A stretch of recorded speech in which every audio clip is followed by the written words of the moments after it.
함께 사도신경으로 신앙 고백하겠습니다.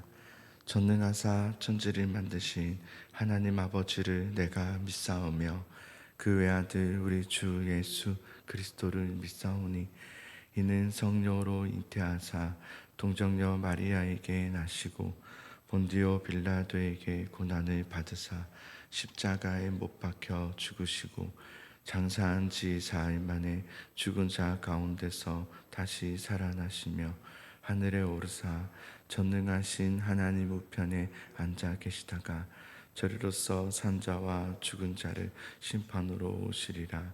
성령을 믿사오며 거룩한 공회와 성도가 서로 교통하는 것과 죄를 사하여 주시는 것과 몸이 다시 사는 것과 영원히 사는 것을 믿사옵나이다. 아멘. 오늘의 말씀은 누가복음 18장 31절에서 43절의 말씀입니다. 예수께서 12제자를 데리시고 이르시되 보라, 우리가 예루살렘으로 올라가노니 선지자들을 통하여 기록된 모든 것이 인자에게 응하리라.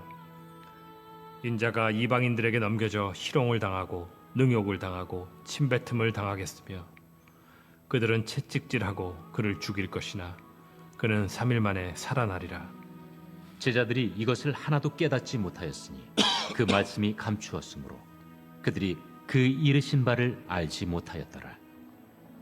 여리고에 가까이 가셨을 때에 한 맹인이 길가에 앉아 구걸하다가 무리가 지나감을 듣고 이 무슨 일이냐고 물은데 그들이 나사렛 예수께서 지나가신다 하니 맹인이 외쳐 이르되 다윗의 자손 예수여, 나를 불쌍히 여기소서.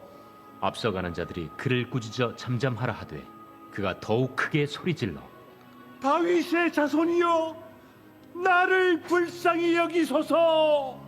예수께서 머물러 서서 명하여 데려오라 하셨더니 그가 가까이 오매 물어 이르시되 네게 무엇을 하여 주기를 원하느냐? 주여, 보기를 원하나이다. 보라, 네 믿음이 너를 구원하였느니라. 곧 보게 되어 하나님께 영광을 돌리며 예수를 따르니 백성이 다 이를 보고 하나님을 찬양하니라. 아멘. 오늘 앞에는 제자들의 이야기가 나오고 뒤에는 맹인의 이야기가 나오죠. 이 제자들과 맹인의 차이점이 좀 보이십니까? 예수님을 향한 대하는 태도나 그 마음 중심이 좀 보이십니까? 다르죠. 다르다는 것을 확실히 보여주고 있습니다. 예수님께는 제자들이 참 많았습니다. 우리가 12명의 제자만 알고 있지만 사실은 수천 명이었을 겁니다. 수만 명이었을 수도 있을 수 있고요. 그러나 정작 예수님의 그 예루살렘으로 가는 그 길까지 가는 사람은 12명밖에 없습니다. 그 12명조차도 온전치 못합니다.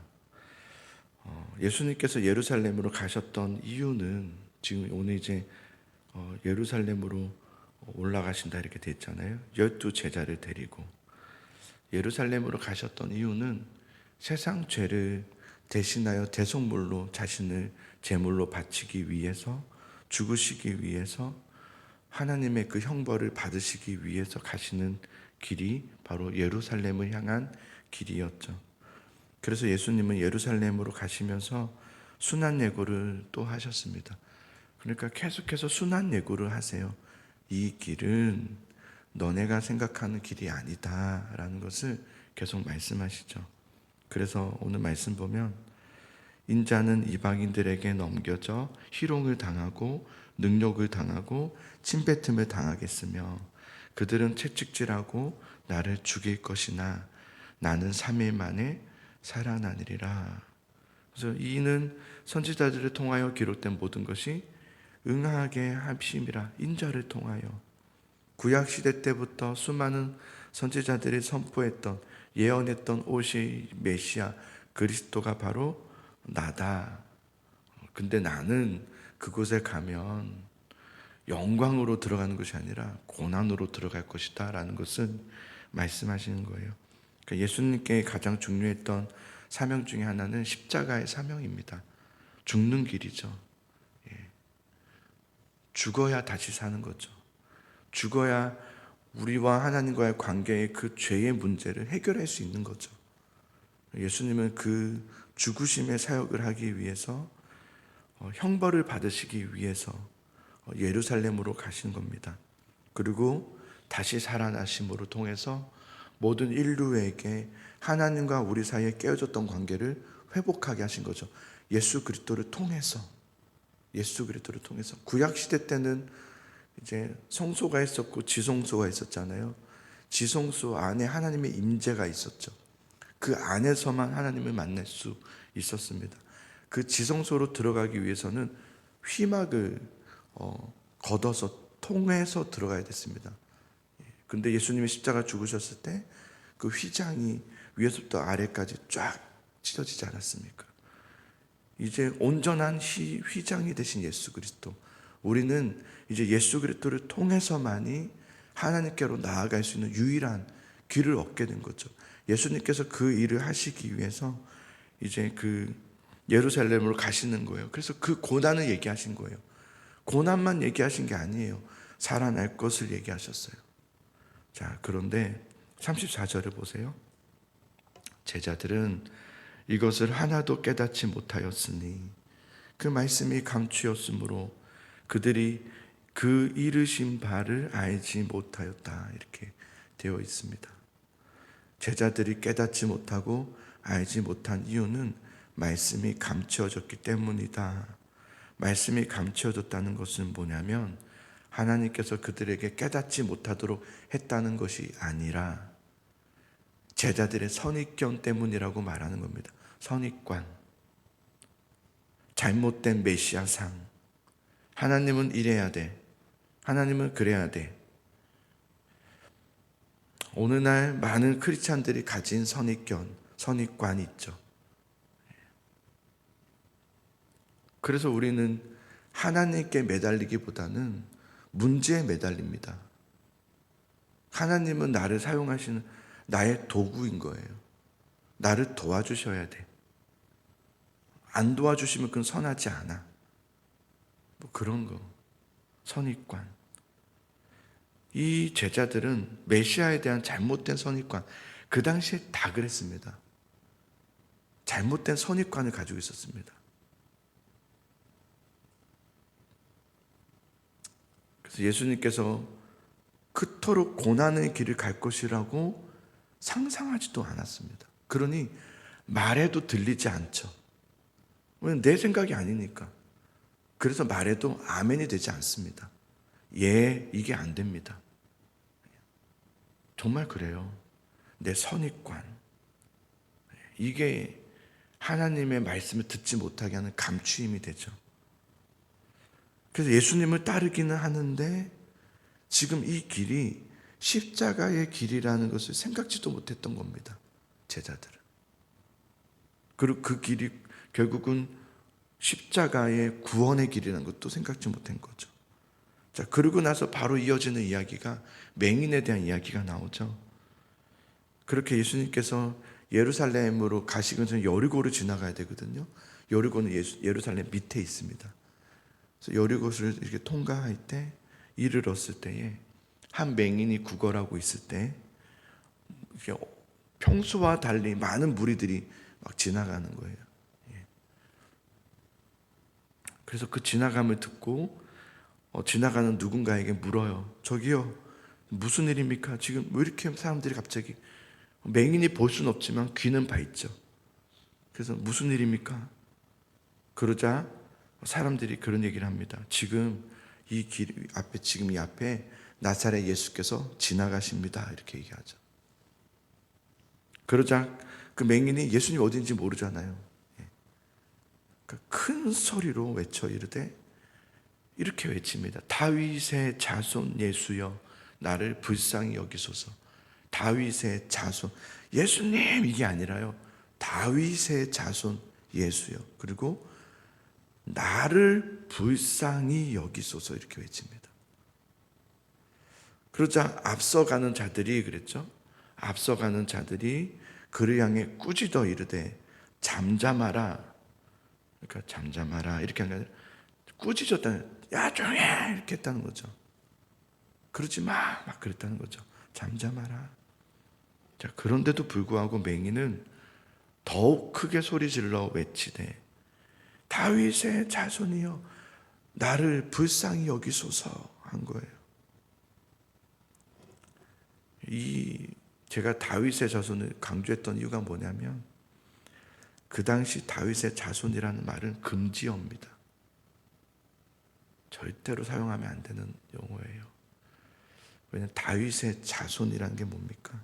이것은 정치적으로 굉장히 위험한 발언입니다. 군사적으로, 정치적으로. 로마와 그 정치, 로마가 다스리신 그 세계, 그리고 종교, 정치 지도자, 종교 지도자들에게 다윗의 자손이라는 것은 이스라엘을 구원해낼, 로마를 물러내고 이렇게 할 메시아를 뜻하는 것이기 때문에 그 길거리에서 공개적인 수많은 사람들 앞에서 다윗의 자손이라고 외치는 것은 굉장히 위험한 발언입니다. 큰일 날 일들이죠. 그래서 말씀 보면 앞서가는 자들이 그랬어요. 앞서가는 자들이는 앞에 있는 자들, 그런 단순한 말이 아니라 지도자들을 말해요. 정치 지도자들, 종교 지도자들, 굉장히 예민한 분들이 잠잠하라고 그래서 꾸짖은 겁니다. 어디서 그런 말을 하냐고 그런 거죠. 자, 제자들도 그랬고 앞서가는 자들, 수많은 사람들이 예수님을 그렇게 대합니다. 어디서 그런 말 하냐고. 지금 어디서 지금 무슨 말 하는 거냐고. 다윗의 자손 예수라니 그런 말 하지 말라고. 이게 제자들과 앞서가는 자들의 똑같은 반응이죠. 똑같은 반응이에요. 자, 그럼에도 불구하고 더욱 크게 소리 지르죠. 다윗의 자손이여 나를 불쌍히 여기소서. 그러니까 이 맹인은 지금 목숨 걸고 하는 겁니다. 돌 맞아 죽을 줄도 모르는 상황인 거죠. 그럼에도 불구하고 그 세상의 위협과 압박과 여러분에게는 환경의 압박이겠죠. 혹시 그래서 안 되면 어떡하지? 안 되면 어떡하지? 막 이런 거겠죠. 어떤 위협이겠죠. 그런 속에서도 이 맹인은 나를 불쌍히 여기소서, 하나님을 향한, 예수님을 향한 구원을 외치는 그 외침, 구원을 향한 외침, 그 외침을 예수님이 귀하게 보시죠. 그래서 머물러 서서 예수님께서 명하여서 데려오라 하시고 그가 가까이 오매 예수님께서 물으십니다. 이렇게 물으시죠. 네게 무엇을 하여 주기를 원하느냐 이렇게 물으세요. 자, 오늘 여러분이 기도하시는데 예수님께서 여러분에게 정말 여러분이 네게 무엇을 하여야 주기를 원하느냐라고 물으신다면 여러분 뭐라고 대답하실 겁니까? 한번 생각해 보세요. 뭐라고 대답하실 거예요? 내게 무엇하여 주기를 원하느냐 물으신다면 주님, 저는 돈이 필요합니다. 먹고 사는 문제가 완전히 걱정 없이 살면 좋겠습니다. 우리는 걱정 없이 사는 삶을 꿈꾸죠. 근심하지 않고 사는 삶을 살고 싶습니다. 고난 없는 삶을 살고 싶습니다. 나는 정말 그런 것 없이 편안하게 살고 싶습니다. 자, 이 맹인은 예수님께 이렇게 대답합니다. 주여, 보기를 원하나이다. 눈을 뜨기를 원합니다. 라고 고백해요. 눈을 뜨기를 원합니다. 이 보기를 원한다. 거봐, 그럴 줄 알았어. 맹인도 우리랑 똑같아. 자기 원하는 거 구한 거잖아. 이렇게 볼 수 있을 것 같아요. 그런데 앞서 제자들의 그 반응과 이 맹인의 이야기를 같이 붙여 있는 것은 의도가 있는 거예요. 예수님께서도 이 사건을 그냥 단순히 한 병자를 고친 이야기로 끝내고자 하시는 것이 아니라 그것도 맹인을 보기를 원합니다 라고 했던 그 고백을 사용하시는 것을 통해서 우리에게 주시는 메시지가 있는 거죠. 앞서 제자들은 볼 수 없었던 자들이었어요. 그들은 구하지 않았어요. 하나님의 구원을 보지 못했어요. 그런데 보기를 원한다는 이 고백은 앞서 제자들은 영적 맹인과 같은 자들이죠. 우리는 영적 맹인과 같아요. 보지를 못해요. 하나님의 일하심을 보지를 못해요. 지금 어떤 일을 하고 계신지를 보지를 못해요. 그래서 우리는 늘 불평해요. 왜 안 해주시냐고. 하나님이 지금 어떤 일을 하고 계시고 어떤 주권과 어떤 통치 속에서 지금 모든 일들이 이루어지고 있는지를 보지를 못해요. 영적 맹인들과 대조되는 모습이에요. 보기를 원한다는 것은 정말 내 눈이 좀 띄어져서 막 이제 마음껏 살고 싶습니다. 막 나도 보면서 살고 싶습니다. 이런 얘기를 하는 것이 아니라 예수님의 구원을 소망하는 고백입니다. 눈을 뜨게 하옵소서. 눈을 뜨게 하옵소서.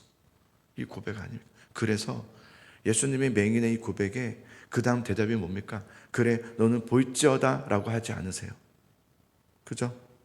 볼지어다 너는 눈을 뜨리라 뭐 이런 얘기 하지 않으세요. 뭐라고 얘기하십니까? 내 믿음을 칭찬하죠. 네 믿음이 너를 구원하였느니라. 예수님과 맹인은 통한 거예요. 우리가 볼 때는 쟤도 보게 해달라고 기도했네. 나랑은 다를 게 없네. 달라요. 그는 믿음이었어요. 주를 향한 믿음이었어요. 주님을 향한 믿음이 있었어요. 주님께 매달림이었어요. 네.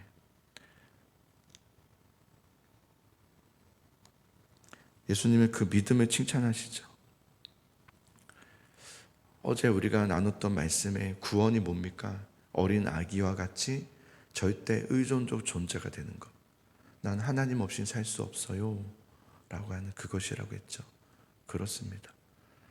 자, 여러분은 하나님 없이 살 수 없음을 여러분도 고백할 수 있으십니까? 예. 아멘이 굉장히 작으시죠. 예, 저 웃자고 한 얘기 아닙니다. 저는 굉장히 심각합니다. 예. 그게 우리의 신앙입니다. 그게 우리의 믿음입니다. 우린 믿음 없습니다. 우린 믿음이 너무 겨자씨만한 믿음이라도 있으면 좋겠습니다. 이 겨자씨만한 믿음은 작은 믿음이라는 것이 아니라 우리는 주님 앞에 작을 수밖에 없고요. 주님밖에 없다고 하는 고백이 필요하거든요. 나는 정말 주님밖에 없어요 라는 고백이 있어야 되는데 우린 그 고백 잘 없습니다. 사실은 많은 성도들을 만나보지만 그 고백은 정말 소수입니다. 목회자로서 그게 요즘 저의 고민입니다. 심각한 고민입니다. 어떡하지? 이게 지금 저의 심각한 고민입니다. 하나님밖에 없습니다. 나는 어떤 것에서도 하나님 없이는 살 수 없습니다라는 하나님 절대 의존적 존재, 하나님밖에 없다고 하는 그 신앙을 우리는 정말 갖고 회복해야 되는데 우리는 그렇기보다는 사람 앞에 있고 환경 앞에 있고 상황 앞에 있는 경우가 훨씬 더 많습니다. 여러분, 하나님은 긍휼의 하나님이세요. 그러니 여러분 부탁드리는데요, 하나님만 제발 붙잡으세요. 하나님을 붙잡고 사세요. 이런 거는 붙잡는 게 아니에요. 나 지금 이 정도 붙잡는 거, 그거 붙잡는 거 아니에요. 맹인처럼요. 어떤 압박과 어떤 환경과 상황 속에서도 거기에 휩쓸려 반응하는 삶이 아니라 하나님께만 반응하는 거예요. 예배를 여러분 드리시면서도 정말 예배를 드린 사람은 소수잖아요. 하나님께 정말 반응하고 깨어 있어서 지금 정말 주님 앞에 이 맹인과 같이 수많은 사람들이 있었지만 이 맹인은 한 사람이었습니다. 우리가 그 사람 되자고요. 여러분이 나는 아니지요라고 하지 마시고 주님, 내가 정말 믿음의 사람이기 원합니다. 나는 죽고 정말 예수님으로 사는 사람이고 싶습니다라는 고백을 했으면 좋겠습니다. 사랑하는 성도 여러분, 우리 이제 얼마 남지 않았거든요. 우리의 인생 모두가 다 똑같아요. 저도 그렇고 우리 모두가 얼만큼 살겠습니까? 얼만큼 뭐 대단하게 살겠습니까? 뭐 어떤 업적을 뭐 또 채워야 됩니까? 그러지 않아도 괜찮습니다. 우리 정말 하나님 제대로 한번 믿어봅시다. 이왕 믿음의 길로 왔다면 한번 제대로 믿어보는 거예요. 지금까지 옛날부터 했던 그 과거를 회상하며 오지 마시고, 우리 한국교회는 말씀드렸지만 부흥기가 너무 길었어요. 나는 그게 폐회라고 생각해요. 부흥기가 너무 길었어요. 순교의 길은 너무 짧았어요. 내가 죽는 시간이 너무 없었어요. 우리는 한국교회가 그래서 그래요. 부흥만 너무 쉽게 경험한 거예요. 이제 막 예수님 믿기 시작했을 때 우리였거든요. 그렇잖아요. 60년부터 해서 90년대까지가 되게 긴, 그때는 우리가 이제 부흥기 때 그냥 와버렸어요, 교회를. 그래서 순교하고 죽고 막 이런 걸 배우진 못했어요. 그냥 막 많아지는 것만 배워버렸어요. 우리는 자해되고 막 북적북적대고 막 꽹가리 치면서 기뻐하고, 그때만 경험해버리다 보니까 우리가 그 말씀 앞에 무릎 꿇고 눈물 흘리고 정말 진정으로 주님 앞에 죽고 살아가는 것을 배우지 못했어요. 우리가, 저도 그랬고. 그게 너무, 그래서 요즘 보면서 그렇구나라는 생각이 들어요. 그리고 우리는 다시 그 부흥기를 또 꿈꿔요. 또 부흥해달래요. 우리는 아닌데, 그렇죠? 부흥이 뭐 대단하지 않아요. 순교예요.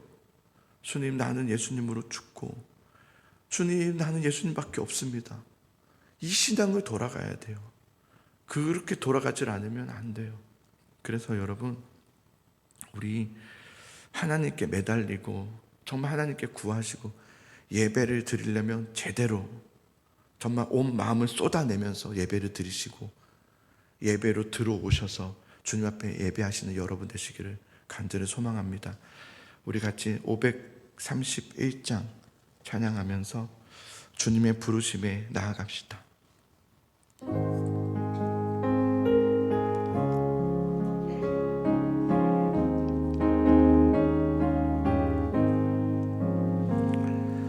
자비한 주께서 부르시네, 부르시네, 부르시네. 사랑의 햇빛을 왜 안 받고 점점 더 멀리 가나. 지금오라, 지금오라. 자비한 주께로 지금 곧 나오라. 고달파 지친 자 쉬라 하네, 쉬라 하네, 쉬라 하네. 무거운 짐진 자 다 나오라. 쉬게 해 주시리라. 지금 오라, 지금 오라. 자비한 주께로 지금 곧 나오라. 주께서 지금도 기다리네, 기다리네, 기다리네. 죄짐을 가지고 다 나오라. 어서 주 앞에 오라. 지금 오라, 지금 오라. 자비한 주께로 지금 곧 나오라. 주님의 소리를 들어보라, 들어보라, 들어보라. 그 이름 믿는 자 복 받으리. 어서 곧 일어나라. 아멘. 지금 오라 지금 오라 자비한 주께로 지금 곧 나오라. 오늘 우리 그 제자들의 그 눈먼 모습과 그리고 오늘 맹인의 간절한 육신의 눈은 멀어 있지만 영적인 눈이 띄어져 있는 그 맹인을 보십시오. 차라리 저는 그 맹인이 더 좋습니다. 차라리 저는 그게 더 좋습니다. 우리 교회도 우리 성도들도 또 저도 하나님 이 믿음을 우리에게 허락해 주셔서 여러분 기도하시기 바라고요. 여러분 우리 진심으로 한번 우리 막 너무 부흥기를 꿈꾸기보다는 정말 진정한 신앙으로 좀 나아갔으면 좋겠습니다. 그래서 하나님 앞에 기도할 때에도 더 깊이 있게 솔직함으로 그러나 간절하게 간구하십시오.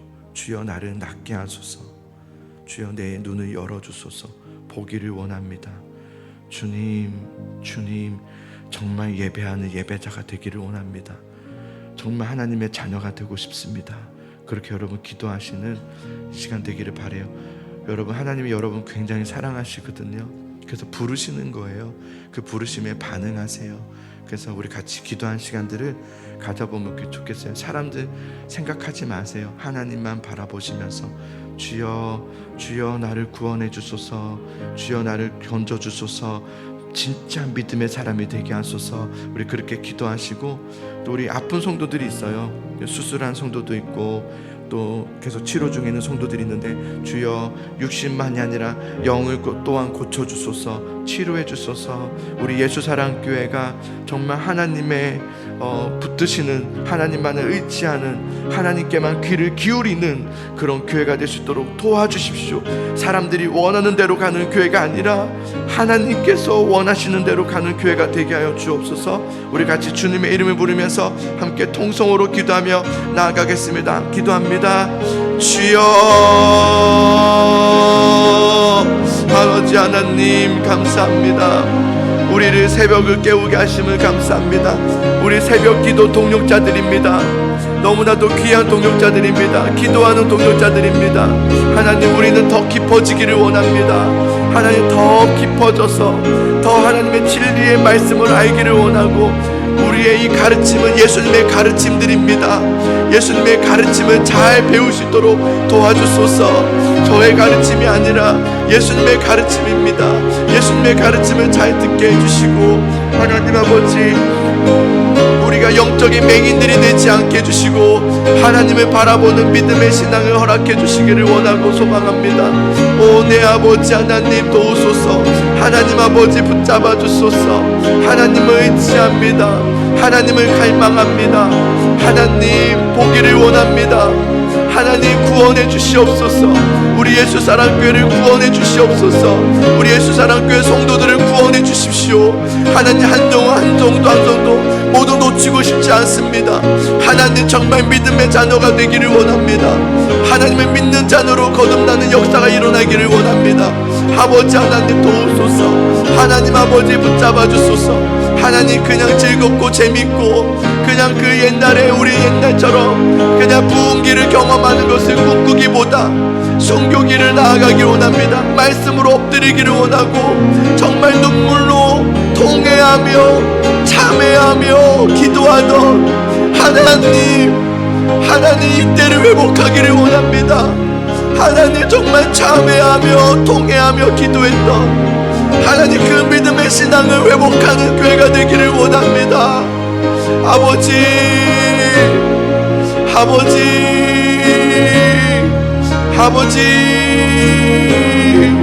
하나님 이 나라를 불쌍히 여겨주소서.